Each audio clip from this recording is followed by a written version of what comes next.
नमस्कार बंधुरा। तो आज के निये चले एसेछि जन्माष्टमी मिनी ब्लग। तो प्रथमेई गोपालदेर आमी दूध गंगा जल दिए स्नान करिये निচ্ছি। जानो तो आमार ना 3টে गोपाल। तो এই 3 गोपालेर गल्पटा तोमादेर बली।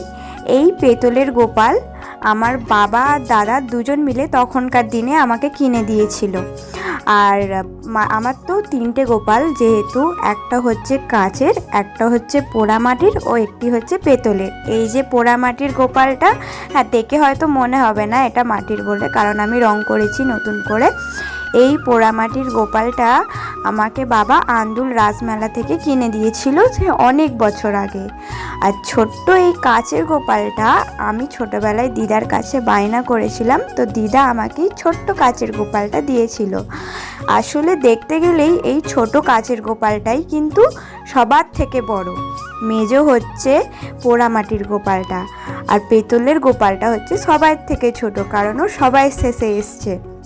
তো দেখতেই পেয়েছো। তারপরে ওদেরকে স্নান করিয়ে নিয়ে আমি এখানে গোপালের ব্যাকগ্রাউন্ডটা সাজিয়ে নিয়েছিলাম, জানিও তো কেমন হয়েছে। তারপরে গোপালদের সাজসজ্জা করিয়ে দিয়ে গোপালদের জায়গায় বসিয়ে দিয়েছিলাম। দেখতেই পাচ্ছ কেমন হয়েছে, তোমরা অবশ্যই কমেন্ট করে জানিও আমার গোপালদের কেমন লাগছে। আর ওই যে একটা ছোট্ট গোপাল দেখছিলে, ওটা হচ্ছে আমার মা মানে আমার শাশুড়ি দিয়েছে তারাপীঠ থেকে কিনে।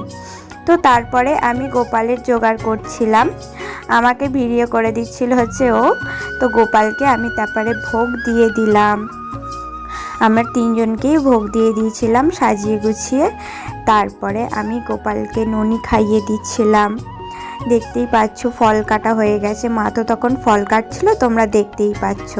তারপরে তুলসী পাতা দিয়ে দিলাম খাবারে। তো গোপালের ভোগে হচ্ছে তুলসী পাতাটা দেওয়া খুবই জরুরি। তো আমি গোপালকে 3জনকে 3টে চকলেট দিয়েছিলাম। ও তো খুবই ওইটাতেও খুবই ছোট, তো ওকে দেওয়ার আমি জায়গাটা পাইনি। তারপরে আমি ওদেরকে ননি খাইয়ে দিচ্ছিলাম। ননি খাইয়ে দেওয়ার পরে আমি পুজো শুরু করে দিয়েছিলাম, দেখতেই পাচ্ছ।